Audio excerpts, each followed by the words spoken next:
So everyone, we are again going back to Colombo for the game between Pakistan versus South Africa. I'm in such a rain competition at Colombo. It doesn't stop and it's persistent, it's intermittent starting and stopping. It's a quite a drizzle and everything. So let's talk about today's game first of all. So Ayan, do you think Pakistan can surprise South Africa the way they surprised Australia and even England? They could have won against both the teams. Like South Africa, they should not make the mistake of taking the women in green lightly. So that's as far as Pakistan, South Africa is concerned. Let me quickly give a background. So as far as the tournament is concerned, South Africa will not worry about whether there is rain or not because South Africa are already through, and Pakistan will need the game to go on so for their slim hopes of semi-final. Okay, that's one. Number two, the rain in Colombo forecast. The forecast is not good as usual. I think there's 80% chance of rain. Let's hope it stays away and we get a game in. It's a old cliche. You might have a situation where we get underway on time, 1 ghanta, 1 hour match hua, and then at 4 o'clock the rain comes, and then we go again into the same mode. It can happen. Now coming to the game, South Africa versus Pakistan. Let me give you a background story of these two teams. Before the World Cup, these two teams met in a bilateral three-match ODI series in Lahore. Before when India were playing Australia in India, that at that point, Pakistan, South Africa won the first two matches quite easily. But in the third ODI, South Africa were put into bad and they were bowled out for I think 120 with I think Nasra Sandhu ripping them apart by taking 6 wickets. And then Pakistan chased it down and they won the game quite easily in the end. So Pakistan will have the recent memory. Yes, we have beaten South Africa in the recent past, just last game. So South Africa, no, they cannot take Pakistan lightly, and it's Pakistan acclimatized to the Colombo conditions of spin, and they've got a plethora of spinners. They can trouble South Africa, and South Africa haven't looked at their best. If you notice, I mean, they've just they played a clinical game against Sri Lanka because that game turned out to be a 20-over game, and Laura Woolver, Tasman Bridge just kept on going. But they haven't looked impressive. They've struggled against the spin. So Pakistan definitely has a chance. Having said so, if South Africa play to their potential, and again, I'll say the same thing that I said against Bangladesh, I'll say the same thing. Against Pakistan, if you're batting, if you get 200 plus, 220, 230, Colombo pitch and everything, Pakistan will not be able to chase it down. They just don't have the mentality to chase it down, unfortunately. So that will again come into play. South Africa like to chase also. There's another thing there. They like to chase. So they've won chasing almost they almost lost and won, Narendra de Klerk and everything. So we have to see how it goes. South Africa favorites on paper, and if you look at the team standings also, they're favorites. But Pakistan has a chance to upset them if the game goes ahead. Rain can be the player of the match. Remember that.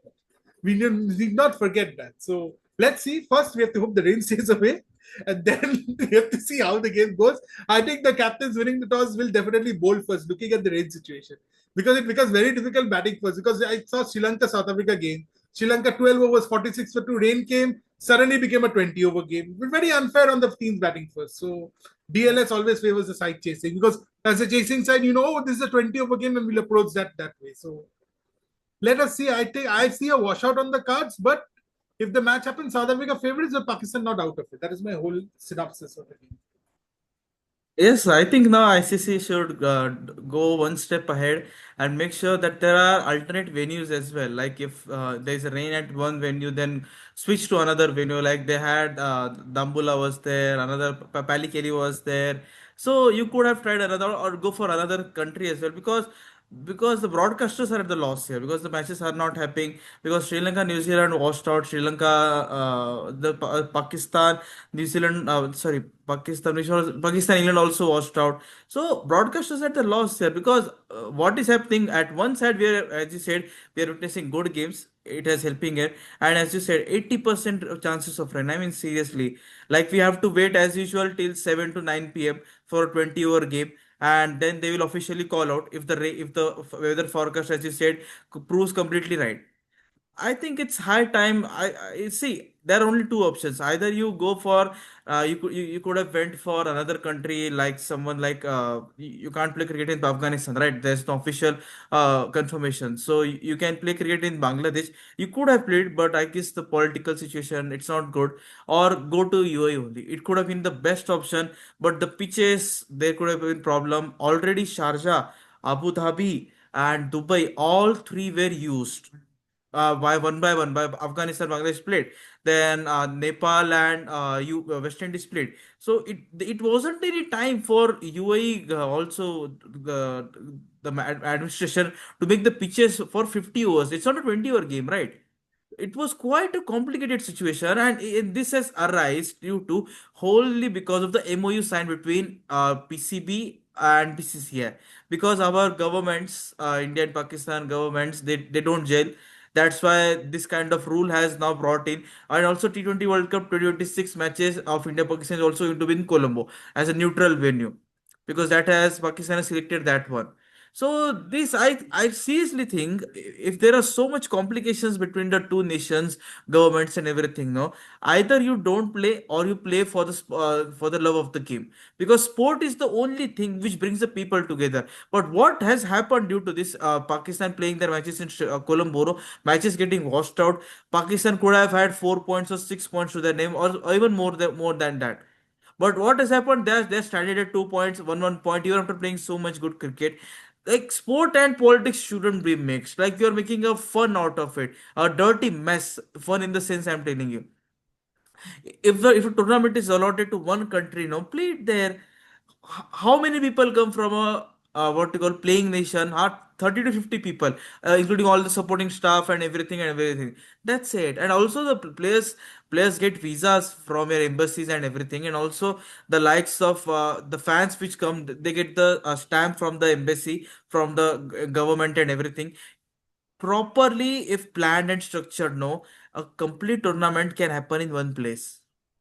It shouldn't be doing like this, I'm telling you. Such a great T20, ODI World Cup we are witnessing now, but due to this Colombo issue, the rain and everything, but Sri Lanka also played their matches at Colombo. They said we also want to there. So BCCI, ICC, they had to agree. ICC, our chairman Mr. Jayasha, he had to agree. Okay, come on, you play their matches. It will be better for logistics, operation, everything. Due to this, what to say, both the countries know that so much tension is there, no, the entire World Cup has suffered. We should have, and it's both are to be blamed, Indian government and Pakistan government, I'm telling you. I'm saying it on the record, because the sport is no longer there, no longer there. It's a complete, even the BCCI, even the Indian women cricketers, they are not shaking hands. Why you're playing then? The same thing happened in Asia Cup as well. We played thrice against Asia Cup, but we didn't shake hands. We didn't get the trophy because the trophy was taken by someone else only, by the ACC chair. What is happening?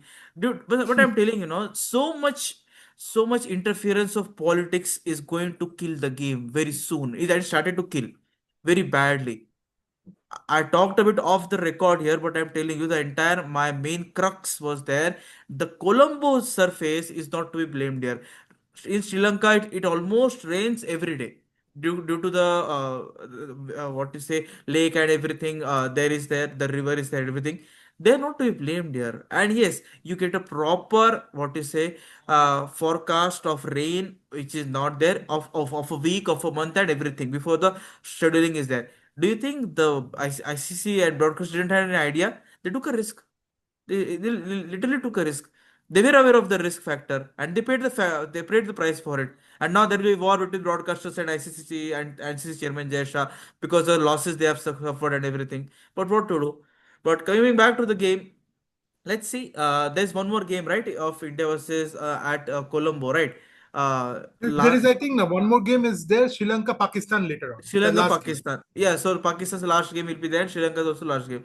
So let's see how is the weather is today itself. If you ask my prediction, I am going ahead with I want Pakistan to win, because South Africa has been quite vulnerable. Right, they won a high scoring games against India in T20 ODI World Cup fixture. It was in Vizag or Indore, one of the venues. Vizag. But Vizag, it was in Vizag.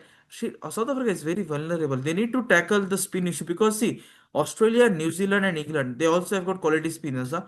New Zealand not yet qualified, but if they get qualified, they can fox the Proteus batters very badly, because not a better team to test your spin woes. I would say Pakistan also has a very good spin bowling attack. And one thing before we close out the video, Fatima Sana, wow. So the way she's what you call approaching the line and length, everything on a boost, she's there. Literally remarkable. Pakistan has found a gem. Preserve her. Don't let her slip away. because sticking the players is also important. Now you have the talent, you have the players and everything. Stay there, sticking the talent. And yes, one more thing, we all say boycott, boycott. No, India versus Pakistan and everything. Highest viewership match of India versus Pakistan. I mean, how did that happen? Like, where were the boycott people there? Did they also watch the game? Because it was such a one-sided affair. But literally, like politics, sport, it's a mixed. Very bad to see that this sort of generation will be very unlucky to see the things which are being panned out. So, Ayan, before you close out the video, your prediction: South Africa versus Pakistan. I want Pakistan to win. I want an underdog to win, but they're not an underdog also. Like they are a very formidable side. They have shown the promise here. Prediction wise, first of all, rain might be the ultimate winner. But if there is no rain, let's say we get a, I mean, shortened game, or we get a game like, oh, there is no rain and we get a full game in. Wow, a miracle. If the miracle happens, then I'll still back South Africa to beat Pakistan, but it's going to be a close game if the game happens. That's what my view is. And as far as Pakistan is concerned, they should have won against England. Rain prevented them. But they would have lost against New Zealand. You know, the New Zealand game where Sophie Devine got very angry. That game, Pakistan would have lost had the game taken place. You know, so that was another point that Pakistan gained. Whatever it is, Pakistan should have got one win at least in their pool. Definitely, I agree with you on that. But yeah, what to do? I mean, politics and sports always mixes here. But if you ask me about the game, I'll go with, since you have backed Pakistan, I'm going to go with South Africa to win only just, again, bear in mind if there is no rain. Because I feel rain will spoil everybody and make our predictions look hollow. Yes, 80% of rain. I mean, seriously, like it's like street cricket. Like we have only 1 hour of play before the rain comes. Come on, play it. Give it your all. Try to bundle out the opposition. Do it. Fatima Sana, do it. But do it. Marina Cap. Like that. It is like 1 hour game. I mean, like a new petition should be passed and a new constitution should be made. Like if there is very less chances of rain, no, make it a 10 over game. It's the best one. 10 Like a 10 over game or 20 over game. So let's jokes apart, but let's see. Rain, go away. Come on. Last two matches are remaining. Pakistan, Sri Lanka is the next one, and this is the today's game, Pakistan, South Africa. So thank you, Ayan, for joining us. Ayan is a very commendable cricket analyst for Go Worldwide, and he's also a very good mentee as well. He's still a mentee for us. So thank you, Ayan. It was quite good connecting with you. We talked a bit different topic as well. It was needed because Colombo last two games, broadcasters had the loss here. There is going to be a huge ruckus between the broadcasters and the governing body ICC and our chairman Mr. Judge and everything, because so many matches being washed out now. It's going to create a lot of differences in mind. Not it's entirely not only about the money and everything. It's about the matches, the traveling and everything, cameras, and it's not at all a easy thing, right? Let's see how it goes ahead. We will get to know the updates by sources, so called sources and everything. So thank you, Anne. Thank you, everyone. So if you like the video, then only share, comment, and subscribe. So if you yes, and today West Indies versus Bangladesh is also there, is going to be a fascinating one. West Indies and Bangladesh are fighting for the 2027 ODI World Cup direct qualification. A lot of cricket on the eve of Diwali as well. So happy Diwali, everyone. Happy Diwali, Anne. So thank you, everyone. Bye. Bye.